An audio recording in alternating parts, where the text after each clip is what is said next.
Tonight, a government plan to tackle a health crisis among men, with preventable cancers on the rise and suicide the leading cause of death of men under the age of 50. Don't suffer in silence. That's the message from the Health Secretary as the Prime Minister releases an open letter to his own son on the challenges he faces.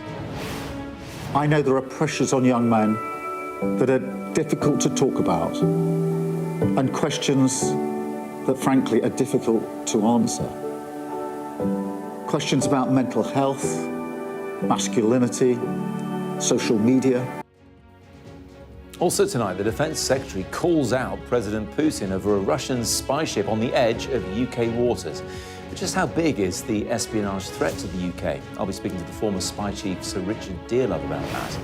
Is Rachel Reeves planning a stealth tax bombshell after the Prime Minister refuses to rule out extending a freeze on income tax thresholds?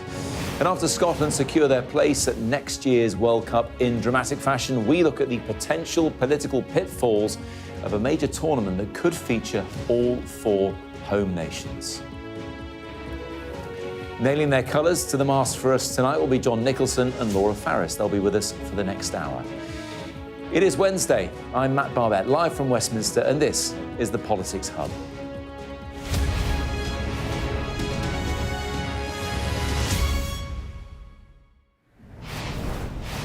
Good evening, good to have your company. Now, excuse me this evening for starting with something a little bit personal, because it is International Men's Day and I am one. Now, of course, a lot of men in a lot of areas have had a lot of advantages for a long, long time, but there are some tricky things they face as well. Men are more likely to take their own lives, to die from cancer, and if they get past those difficult hurdles, they don't live as long as women do.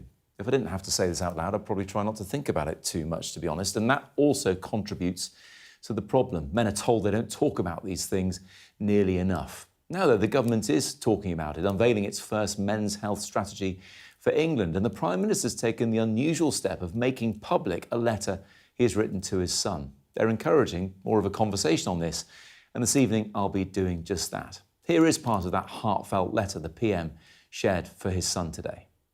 I do know it's not easy growing up in this day and age. I know there are pressures on young men that are difficult to talk about and questions that, frankly, are difficult to answer. Questions about mental health, masculinity, social media.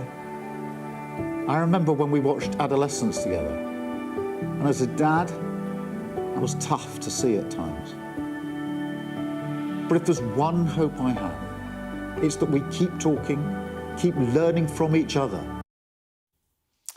The Health Secretary spent time this afternoon with campaigners on this issue, including the musician Professor Green. And early this morning, he told Sophie and Wilf on Mornings with Ridge and Frost that society is failing men and boys. I was really lucky in that I had an outlet in music, but it hasn't meant that I've been absolved of all my issues. And I think all too often the problem is, as far as our society, there's systemic failure, because these issues are born so early on. You know, young boys are being failed. You know, especially boys from disadvantaged backgrounds. They are overrepresented in every single language negative statistic. That needs looking at. That was Professor Green this morning, and men's mental health came up several times during Prime Minister's questions today, including this. Well, it's an emotional contribution from the Labour MP Luke Charters. On International Men's Day and in the spirit of Movember, I want to be open about my own past mental health challenges, in the hope that it might encourage other men to do the same.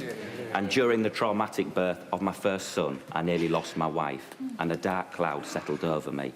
A cloud lifted through conversation and support, and through the safe arrival of my second son, and bright days lie ahead. I'm joined in the gallery today by Mike from York Menfulness, a fantastic charity giving men a place to talk. So will the Prime Minister, as a dad himself, agree with me that strength as a man means being open about our emotions, and that we should never face into challenges on our own? Brilliant. Can I thank him for his honesty? It's never easy to stand up and say what he's just said. And I hope he understands just how important that is for others who will be suffering, who will be inspired to be able to talk openly about their experiences and, importantly, get the help that they need. Yeah, it definitely was an open contribution from Luke Charters. They're showing vulnerability. You probably heard someone utter brilliant as he sat down after making that point. Let's take a closer look now at some of the health issues raised as part of the government's strategy today. Now, men spend, on average, over a fifth of their lives in poor health. They live, on average, nearly 4 years fewer than women do. Suicide remains one of the leading causes of death for men under the age of 50, with men accounting for 3 out of 4 people who died by suicide last year. Let's have a look at the physical health, because of the 38,000 people who died aged under 75 from cardiovascular disease, or CVD, in England in 2023, 69%, more than 2/3, were male. More than 2/3 of liver disease deaths are in men as well. And prostate cancer, which of course only affects men, is the second most common cancer of all. Underpinning all of this are stark inequalities too, with men in the most deprived areas having almost 2 times the rate of mortality as men in the least deprived areas. Now, for more on this, I spoke to the Health Minister, Stephen Kinnock, earlier on. Stephen Kinnock, it's good to see you. Thanks for joining us here on the Politics Hub. Look, men of our age are encouraged to talk, so let's talk. You must have had some stresses and strains. Stephen Kinnock, it's good to see you. Thanks for joining us here on the Politics Hub. Was Labour leader for most of the 80s, and a wife who has been a Prime Minister. So you must have felt those stresses and strains that we're talking about today in terms of men's health. Yeah, I mean, life comes at you fast sometimes, doesn't it? And everybody has got stresses and strains that they have to deal with. You just, I think, have to be able to reach out, talk to your loved ones, have some good friends around you. And that's very much what we're trying to do today, really, is with this men's health strategy, is to show that men's health and men's mental health is something that we need to meet people halfway with it. It's not about going to a special place to talk. It's about going to your football match and being able to talk. That's why the partnership with the Premier League, I think, is such an exciting part of that. But then the other work that we're doing within the mental health part of the strategy is very much as well about working with those community groups, things like Men's Shed, Andy's Men's Health, the other community groups that work around sports clubs, and we're designing it with those groups in mind, so that people are able to actually be in their community with their friends and also talking about mental health. We've seen today's Labour leader publishing a letter that he's written to his son. Did your dad ever write anything like that to you? No, I don't think so. But he was never backward in coming forward in terms of wanting to be there for me and to be able to chat about whatever it might be. So, yeah, it's a huge. I mean, fatherhood's a hugely important part of life for those who are fathers, and it's great to see Keir doing that, because I know how much his family means to him, and that sense of responsibility you get when you become a father is something that often really helps to strengthen people's mental health, but it can also be quite stressful. And we think that's an important part of this men's health strategy that we're bringing forward today. Yes, I'm a dad too. I'm a handful of years behind you, but not too far behind in age. And it is stressful being a dad. You worry a lot about the children. I've got teenagers. But also, we're at that age that, I hate to say it, it's a horrible term, that people call sniper's alley. You know, there's the stresses of work, there's the stresses of worrying about your older parents, your own children, and then also the other things that can be a worry. Obviously, a lot of men lose their life by suicide before the age of 50. You've then got cancer being a problem, more men dying of prostate cancer than women die of breast cancer now, for example. It's one thing having this strategy, but what about tangible differences you can make? I mean, let's talk about prostate cancer. A lot of people want to see screening for that, for example. Can that be done? Yeah, the National Screening Centre is actually looking at prostate cancer now, and I think they're going to report back very soon with recommendations. There have, of course, been some concerns about false positives and also about interventions that can have very negative unintended consequences. So we have to tread very carefully on screening, and we'll see what happens. It's rightly that is an independent clinical process that the government doesn't get involved in. But in our men's health strategy that we're putting out today, we are recommending the use of a device that can help men who've got a prostate cancer diagnosis to record, monitor the PSA levels in their bloods. And that is now going to have clinical validation. Yeah. And we hope that by early 2027, we'll be able to, that'll be a big support for men who have a diagnosis. But whether it's prostate cancer or anything else, clearly prevention is better than cure. I was seeing my friend Dermot Murnaghan, formerly of Sky News, has stage 4 prostate cancer now. He's saying, get tested, go and get tested. But look, I'm 49 and a half. You have to be over 50 to get a test on the NHS. Surely these are areas where the government should be looking to invest more. Of course, lung cancer kills a lot of men as well, bowel cancer too. But these are areas you can focus money and potentially make a more tangible difference, can't you? Absolutely, and we're very committed to that shift from treatment to prevention. It's right at the heart of our 10-year plan. But of course, you have to do it in a way that is clinically validated, so that the screening and the types of cancer and the types of screening that you do don't always give enough confidence that it's the right thing to do, because there can be unintended consequences. Yeah. So, the government really does try and step back from that. But of course, if the recommendation is that we go ahead with screening on prostate cancer, then that is something the government would be looking at very closely indeed. Let's talk about the mental health side of things, and in particular, things like the manosphere, the toxic masculinity. People will think about those individuals like Andrew Tate who've been putting out, and to great effect, messages that give boys and young men a different view of what it means to be a young man. What's the counter to that? How do you tackle that kind of thing? Well, I think there's the Online Safety Act, which is, I think, going to be a very important initiative in terms of getting the platforms to self-regulate far more effectively and to ensure that certain material just isn't there and isn't available to young people, but for the sake of this conversation, particularly boys under the age of 16 in particular. I think there's something around the role that schools can play, parents can play, in terms of having those honest and open conversations with young men to say, do you really think that this is the right way to talk to a woman or about a woman? Those attitudes need to be taken on and challenged. We can't be brushing that stuff under the carpet. We've got to take it on. You know that teenagers are tech savvy. They know how to get a VPN. They know how to get round this stuff and go and see that. There's a risk, isn't there, by making it more taboo, you also make it more attractive.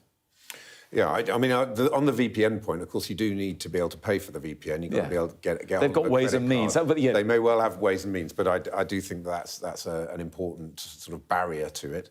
But yeah, look, kids are growing up very fast these days. A lot of them spend a lot of their lives in the virtual world rather than the real world.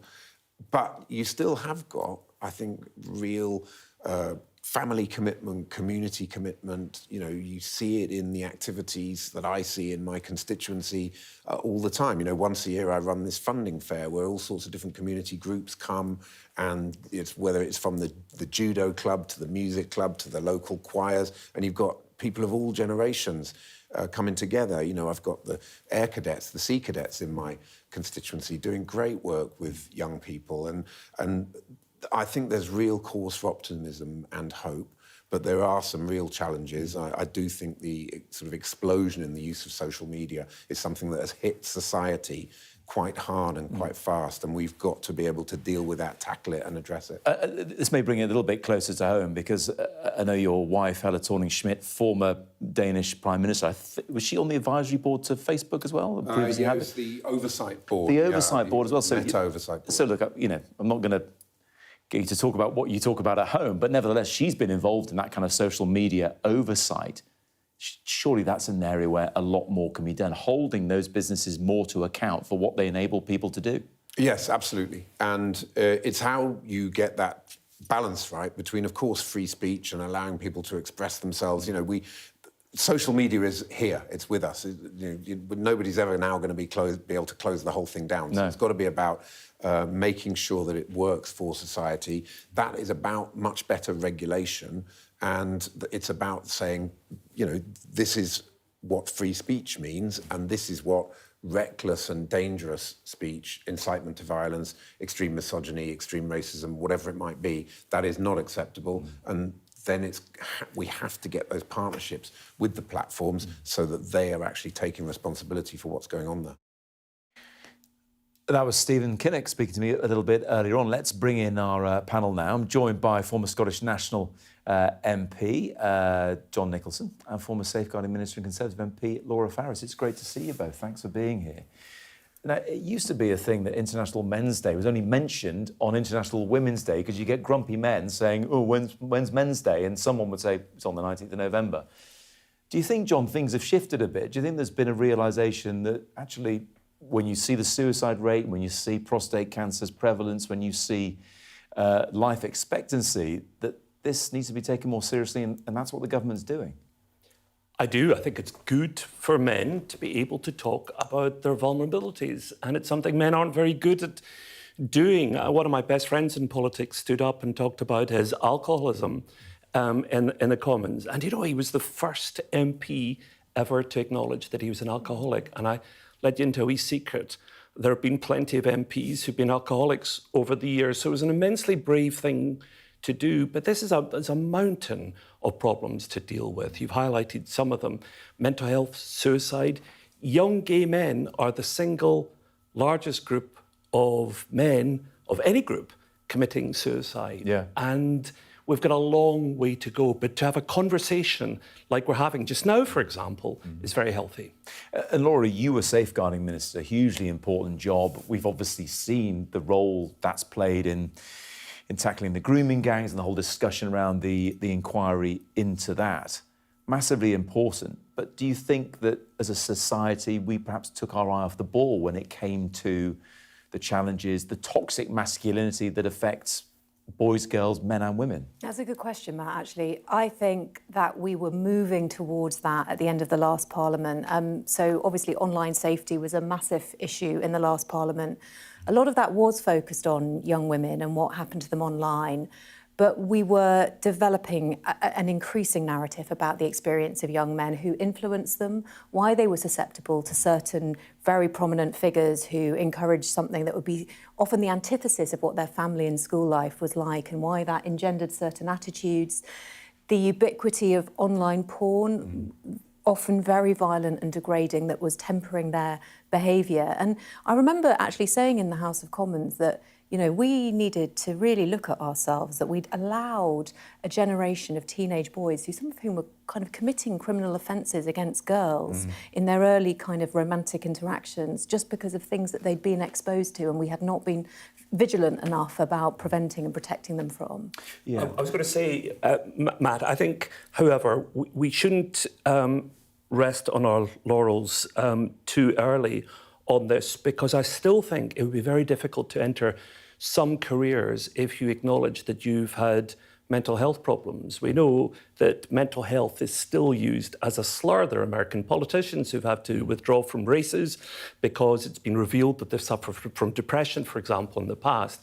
And with a close relative who lives with a mental health condition, I'm very conscious of this, and I always write to people who use the word schizophrenic, for example, meaning I can't decide whether I want tea or coffee, I'm a bit schizophrenic. Yeah. You'd be astonished how often that's used and how defensive sometimes people are when you challenge them about the misuse of mental health terms. You're absolutely right. You hear people casually say it's mental or it's insane without thinking, hang on, what does that actually represent, the lingo? It's interesting, Laura, because Stephen Kinnock was talking there about the Online Safety Act. And look, I've got young teenage daughters, you've got teenagers as well. What do you think about that? Are you optimistic that it can help things? Because, I mean, you may have seen, I'm asking about VPNs. We know that teenagers are pretty good at getting around things if they want to. Well, my young daughter turned 13 the same month that the Online Safety Act age verification measures were fully enacted. Yeah. And she isn't allowed social media, but some of her friends are, and I know that they have not seen the kind of content that we're most worried about. I try to have conversations with her and she has a sense of what exists, but not really. And I do think that there is a generation of young children, boys and girls, coming through now who are not having that easy access on their phone. And I do think it will give them a more positive and actually extended childhood experience.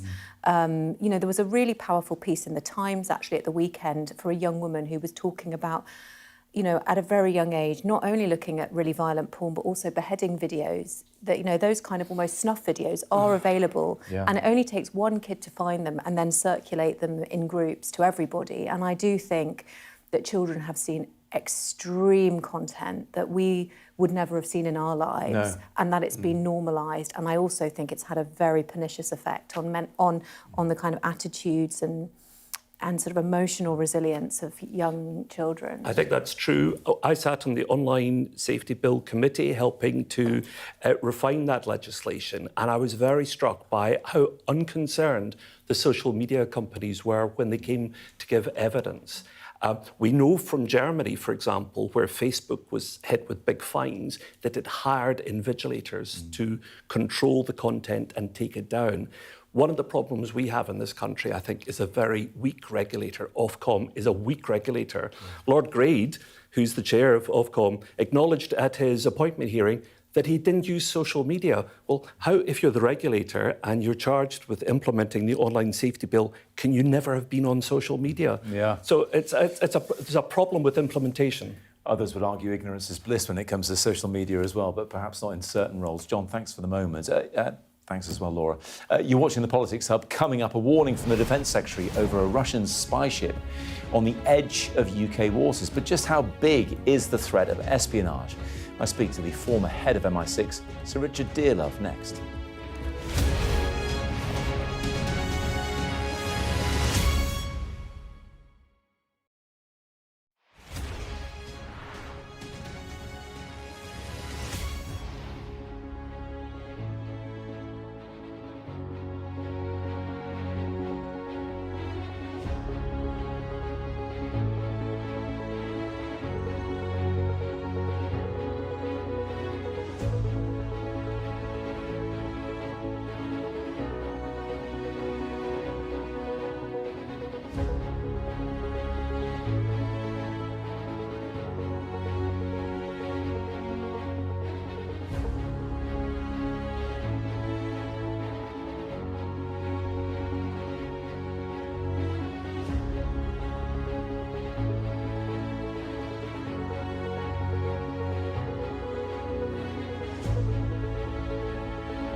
What might happen if Russia attacked the UK?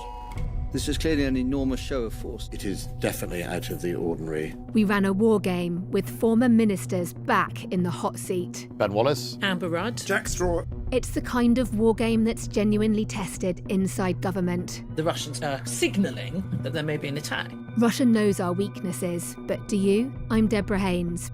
From Sky News and Tortoise, this is The War Game. Listen wherever you get your podcasts. Welcome back. You're watching the Politics Hub on Sky News. Now, the Defence Secretary has warned today that a Russian spy ship is on the edge of UK waters. John Healey said it's the second time this year that Moscow has deployed that vessel close to Britain. Our international affairs editor Dominic Waghorn has this. This is the Yantar being stalked by the Royal Navy in 2018. It may not look much, but beneath its scruffy exterior, this is Russia's most advanced spy ship, bristling with surveillance and intelligence gathering technology. And now back on the edge of British waters, prompting this warning from the UK's Defence Secretary. My message to Russia and to Putin is this. We see you, we know what you're doing, and if the Yantar travels south this week, we are ready. The Yantar can map and potentially attack undersea cables and pipelines off our coast. But also worrying defence officials this time, RAF planes sent to track the Yantar were attacked with dazzling lasers.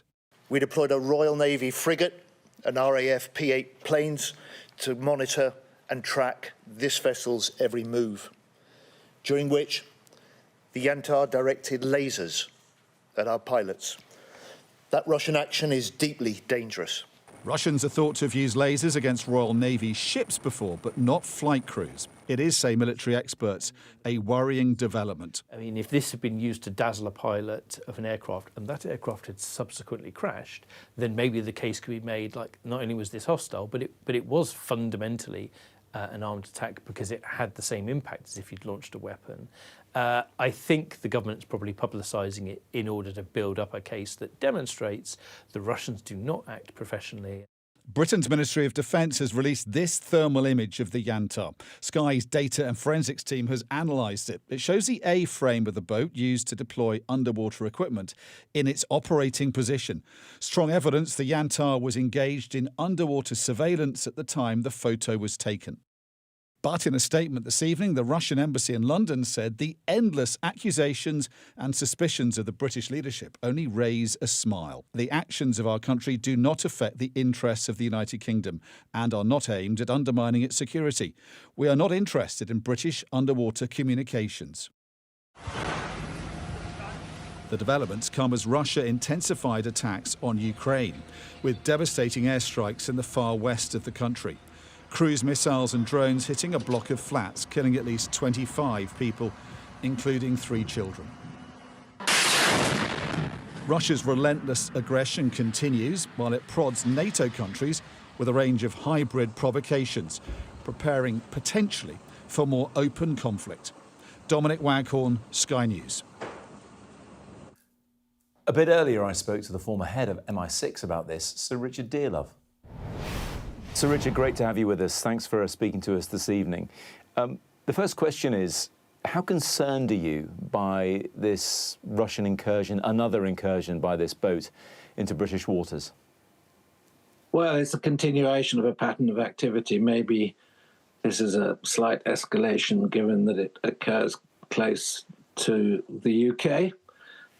Most of the incidents have been continental. Well, the Russians think they're at war with us, in a manner of speaking. I mean, grey warfare. I don't think we think we're at war with them. But, I mean, that means they're prepared to take a significant level of risk and do things which are quite hostile, quite provocative. Yeah, it seems it's very provocative. Not only are they coming into British waters with a boat that's done that kind of thing before, the Yantar, but also, it seems, shining lasers at RAF jets that are there to monitor what they're doing. Is that a significant escalation?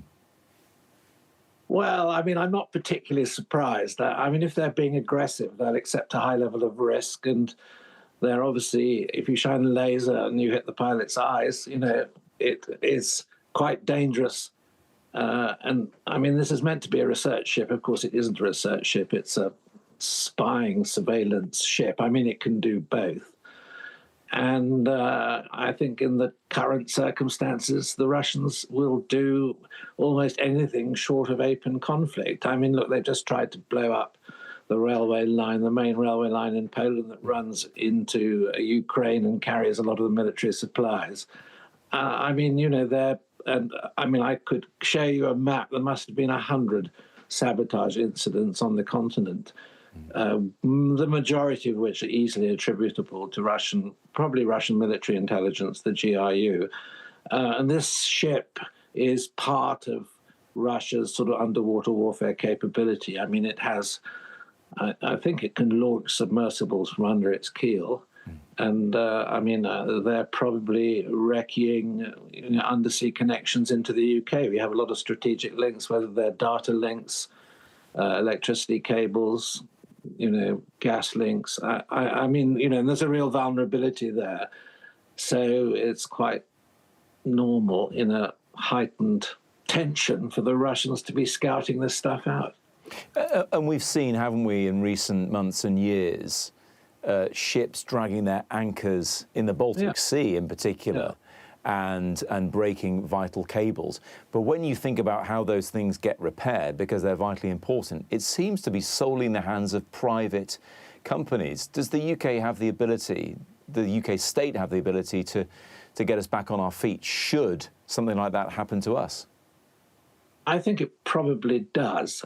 A lot of critical national infrastructure is in private hands, and that's the system that we use. And I think that the capabilities are available, and obviously in an emergency they would come under government control, even if they're done by private contractors. I remember several years ago visiting my daughter who lived in the Shetland Islands, and the day I arrived there, the main cable to the Shetland Islands was cut. People said it was a fishing accident, but if you talk to anyone on the Shetlands, it wasn't a fishing accident at all. And it was mended pretty quickly by a private contractor. And of course, it was the only internet cable into the island. So it was a pretty vital link. In terms of the British response, there'll be people watching this thinking, well, you've got to fight fire with fire. You've got to punch the bully on the nose, if we were talking sort of playground politics here. Does Britain respond in any way? Why not fire something across the bows of that ship if it's constantly coming into British waters when it shouldn't? Well, I'm not sure exactly how far offshore it is, and I haven't seen the details of that. I don't think we're going to be inclined to escalate the conflict unnecessarily. We can act tough. And I'm sure there's as far as I recall, there's a frigate tracking it, and the frigate will probably, if it came in too close, I think they would be very aggressive. Maybe they would fire a warning shot, or maybe they would, cut it off in such a way as to get it to change course. But I think there's a reluctance on the UK side to escalate and to have an unnecessary confrontation. It's much better to sort of broadcast a warning. And I think it's quite clever of John Healey to stand up, and make a public display of our knowledge. Normally these things don't get into the press, and they happen quite often. But I think it's a good idea now to start sensitizing people to the idea that the Russians are behaving aggressively. I've said this at speeches going back 3, 4, 5 years to try to wake people up to the fact that there is a problem. It's escalated since February 22, since the full invasion of Ukraine. And of course, the Russians see us as one of Ukraine's primary supporters, so they're going to make life difficult for us if they can. You talked about John Healey announcing this, but up to this point, has there been complacency, do you think? The other context of this is in MPs' select committees saying that Britain and its other protectorates can't defend themselves right now. We don't have the capability. Well, that's a much, much larger problem. Yeah. And we do have a major problem in that, we've run down the defence budget. We've cut the size of the military. We've underinvested in national security. And we're now scrabbling to catch up. And, John Healey, I think, talks a good talk. I'm a bit worried about the broader attitude of the government, because I think they should be prioritising defence spending now, sort of as an equal urgency with something like the National Health Service. The security of the nation is the primary responsibility of the government. And they have said they're going to increase spending. They're going to increase the proportion of GDP. You look at the detail, it's a pretty slow programme. And okay, they've announced that, let's say, investment in ammunitions factories and armaments factories. Yeah. But we really need to regard this as an urgency. The whole thing needs to be accelerated. I mean, they bumped up the defence budget and made it look as though it's 2.8%. It's not 2.8% because they've aggregated stuff into it like military pensions and the intelligence and security budget, which are not normally counted. So, it looks good on paper, but we need to see a much more urgent approach to this problem and, follow the example of a country like Poland or the Baltic republics who are spending fast and urgently because they're in the front line, but we're in the front line too. That was Sir Richard Dearlove earlier on. That story will no doubt feature in tomorrow's papers. We'll have our extended press preview from 10:30 this evening with tonight's news and tomorrow's headlines. Joining us will be the columnist and broadcaster Steve Richards and the former Conservative Special Advisor Salma Shah. Right now, let's bring back in John and Laura. Laura, what do you make of the politics of this? We've seen in recent days this revelation of Chinese interference via LinkedIn to get at lawmakers, and now John Healey stepping up and shining a light on this situation as well. What's your read on that strategy? And I think what's visible is that both of those states are becoming ever more brazen in their attempts to gain access. I suppose the oddity of the Chinese situation is there's been the high-profile collapse of the spies who were working in Parliament and the fact that they're once again using, frankly, quite unsophisticated ways of trying to reach parliamentary staffers. And I do think that Russia has been waging a covert war against us for some time. George Robertson, the former NATO chief, said, effectively Britain's at war and we're underprepared, underinsured and under attack. Yeah, we're certainly underprepared if the Select Committee on this is to be believed in terms of just defending ourselves from more conventional warfare. John, that's the other element to this today. Well, quite, and what the Defence Committee said was excoriating. They said that we were under-defended. Now, that's a problem that's existed for more than a decade, consistent underfunding. And obviously, I'm from Scotland, and Scotland has very important territorial waters that are of great interest to Russia, as we see from this particular report. But we just don't have the ships there. And if you compare and contrast the North Sea in the UK sector and the North Sea in the Nordic sector, there's such a difference in the level of preparedness from Sweden, from Finland, from Norway, and from the United Kingdom. Now, I would argue that one of the reasons they were so short of cash to spend on boats and missiles is that we waste all this money on Trident, a missile system that we're never going to use, that Michael Portillo, former Defence Secretary, says is entirely redundant. And of course, it's a totem, I think, for many British politicians. But I think we should be spending that money like the Scandinavian countries do on conventional defence. We cannot rely on Donald Trump, of all people, as we do at the moment. We've got to protect ourselves. Yeah, that's, if the reports to be believed, is true of Britain, but true of European countries more broadly. And it seems the message, Laura, has been getting through more recently about stepping up, some of them not even reaching that 2% of GDP threshold, whereas the UK is pushing beyond that. Although you listen to Richard Dearlove and he says, yes, but they're including military pensions in that figure, and there's a little bit of massaging going on there. The books need to be balanced, though. I don't want to get ahead of our chat about the budget and stealth taxes and all that kind of stuff too soon, but nevertheless, you see Richard Dearlove saying, well, the welfare state's too big. He would move some of that money into defence. And neither of you are Labour, but Labour backbenchers don't like that idea. It is now an imperative that the vastly over-bloated welfare spend is cut significantly and redirected into defence. And, this conversation has been fomenting, I think, all year, really, ever since that very difficult conversation between President Trump and President Zelensky in the White House. And I think that was what precipitated the coalition of the willing and a much greater commitment by friendly European states, led by the United Kingdom, to massively increase their defence spending and to sort of fortify their eastern border and also be prepared to really step up in the defence of Ukraine. Yeah. Matt, John, the Nordic countries have very generous welfare systems, much more generous than ours. Yeah. They spend much more on defence than we do, so that's not the choice. The difference is... The tax higher. Well, and that's a good thing. Wealthy people should pay more for benefits for the poorer and more vulnerable. But the big difference is None of those countries are spending money on a nuclear missile system. That is the gaping hole in our conventional defence budget, that we spend all that money on Trident. Totemic, as you say, I mean, those are weapons that are city killers, I think they call them. They're not the strategic nuclear weapons, which we know that Putin has threatened to use potentially on the battlefield. We'll leave that discussion about defence there. It may well come up in our conversation about the budget, of course. You're watching the Politics Hub. Still to come here. The PM refuses to rule out extending a freeze on income tax thresholds, the dreaded fiscal drag, as Kemi Badenoch goes on the attack over next week's upcoming budget at PMQs.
Welcome back. Well, by this time next week, the Chancellor will have delivered finally her what could be a make or break budget. And what Rachel Reeves could announce dominated at this afternoon's PMQs. Conservative leader Kemi Badenoch went on the attack over the government's U-turn or seeming U-turn on raising income tax, as the PM refused to rule out extending those income tax threshold freezes. Can the Prime Minister tell us why his government is the first government in history to float increasing income tax rates only to then U-turn on it all after the actual budget? Prime Minister. I'll inform you the budget's actually next week rather than after the budget. It's only got 1 week to go. But I can tell her it'll be a Labour budget, Mr. Speaker, with Labour values. That means we will concentrate on cutting NHS waiting lists, cutting debt, and cutting the cost of living. And because of the decisions we've already made, inflation is down this morning. The Bank of England have upgraded growth. We've got a record £230 billion of investment into this country under this government. Mr. Speaker, he says the budget is next week, but we read all about it in the papers. This is the first budget to unravel before it's even been delivered. The Chancellor's cluelessness, I'm afraid, is damaging the economy now. The Prime Minister needs to end this shambles. So can he confirm today that he won't break another promise by freezing income tax thresholds? Mr. Speaker, the budget is 1 week today and we will lay out our plans. But what we won't do, Mr. Speaker, I've said what we will do in terms of protecting the NHS and public services. What we won't do is inflict austerity on the country as they did. Let's bring in John and Laura on this. I mean, Laura, a lot of people say, hang on, but we never saw they were going to raise income tax. We wait for the budget. But the signalling and the pitch rolling and the rowing back is actually, if you're dealing with politicians all the time, fairly plain to see. So the latest news seems to be those freezes on income tax thresholds are here to stay perhaps even longer. Well, I think that was not a secret that they were going to freeze income tax thresholds. It was the most obvious lever they could pull.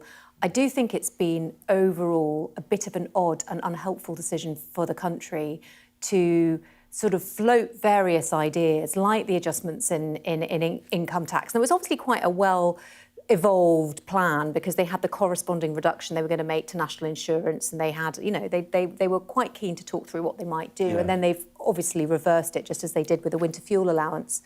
Overall, I think it's been an undesirable way to present a budget because people are aware that it's going to involve tax rises of some kind, and they know that she has to raise significant amounts of money. And I think floating ideas and then pulling them away just panics people, and I think it affects confidence all the way through society. Because I think it was Jeremy Hunt when he was Chancellor who put those freezes in place, and there was meant to be a limit, and it's been stretched and stretched and stretched, and also, of course, cut personal national insurance payments. They could have done something easy when they came in and just reversed that straight away, couldn't they? They could. John? Well, of course, they were in a strong position when they first came in, but they're chaotic. And can I just say, we were just talking about this when that was rolling.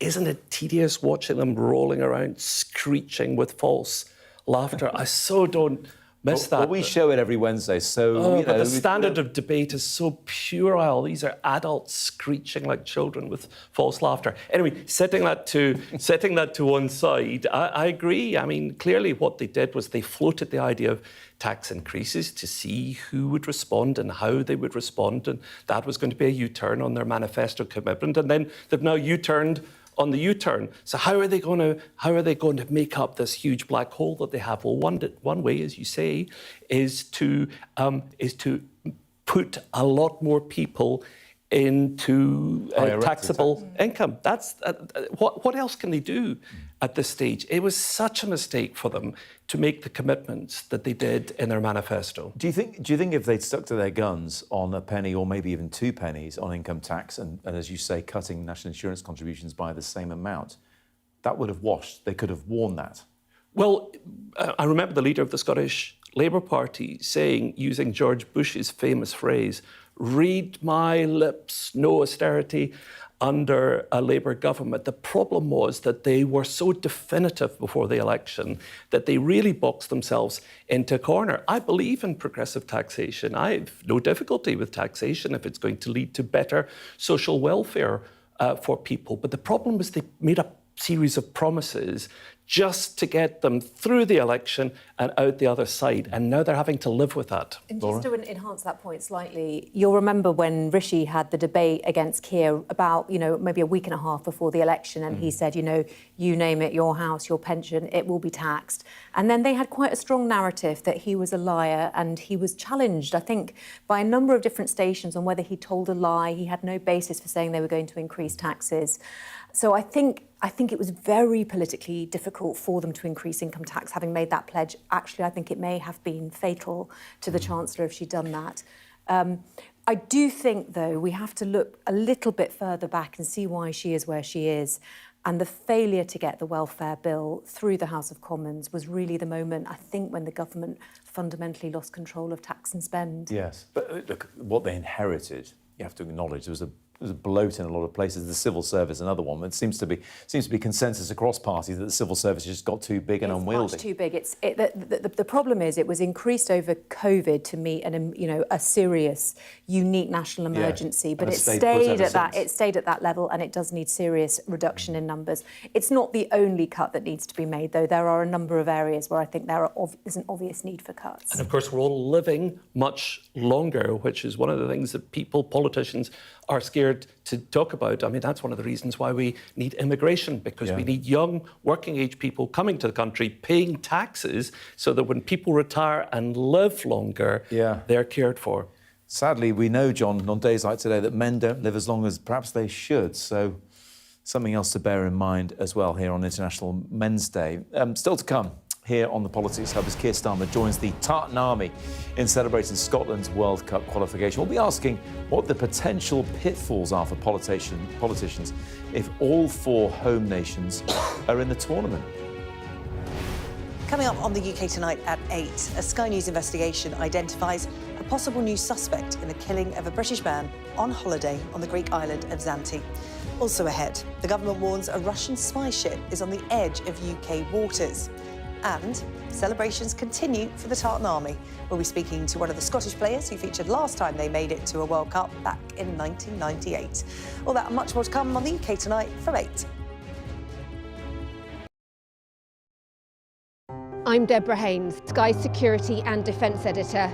The reality of life under Russian fire. People don't want to leave, even though help is here to evacuate them. They say they want to sort out their belongings first. It's absolute chaos. Fire, shouts the commander.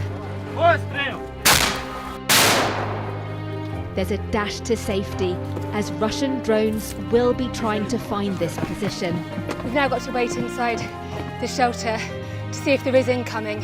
I've been covering Russia's full-scale war since it began, witnessing the terror and the trauma. When rockets fall, I try to hide my head under my toys. Illustrating Ukraine's lost childhood. Hopes and dreams framed by war. Conflict in the Middle East is another major focus. An incredibly dangerous moment. We saw the missiles streaking across the sky. We saw the intercept going up, and then we saw the explosions when the intercepts were successful. With global threats rising, I also explore defence and security in the UK and across NATO. This US aircraft carrier is operating in European waters in a deliberate show of force.